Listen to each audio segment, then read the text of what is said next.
West Bengal, political tensions are escalating ahead of the assembly elections with fresh allegations, tax raids and rising candidate assets drawing attention. Leader of Opposition Suvendu Adhikari has written to the Election Commission of India alleging a grave conspiracy involving the All India Trinamool Congress and political consultancy firm Indian Political Action Committee. In a post on X, Suvendu Adhikari claimed that IPAC is allegedly issuing fake press identification cards to TMC workers. He alleged that individuals posing as journalists are being strategically placed in sensitive areas to carry out illegal activities under the pretense of media access, calling it a classic playbook strategy of the TMC.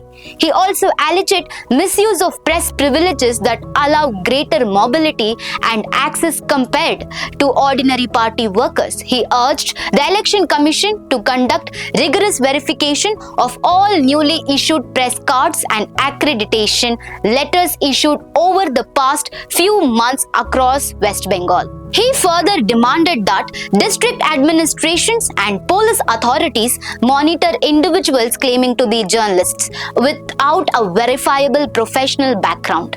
Adhikari also called for allowing only journalists from recognized media houses near polling stations after secondary verification of credentials.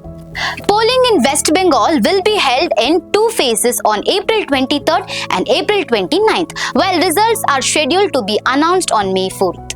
While the TMC is seeking a fourth consecutive term, the Bharatiya Janata Party is aiming to form the government. Meanwhile, the Income Tax Department conducted searches at premises linked to Debasish Kumar, who's contesting from the Rajbihari seat in South Kolkata. Raids were conducted at his residence on Manoharpukur Road at his election office. The reason behind the searches was not immediately known.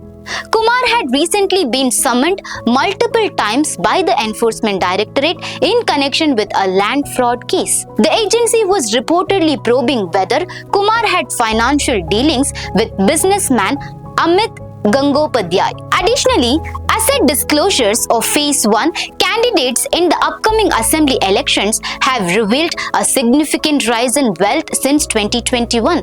Jakir Hossain saw his assets rise from 133 crore rupees from 67 crore rupees. Sudip Mukherjee reported assets increasing to 11 crore rupees from 45 lakh rupees. Krishna Kalyani declared assets growing to 20 crore rupees from 5.8 crore rupees. With allegations, investigations and raising candidate wealth, political developments in West Bengal continue to intensify ahead of the assembly elections.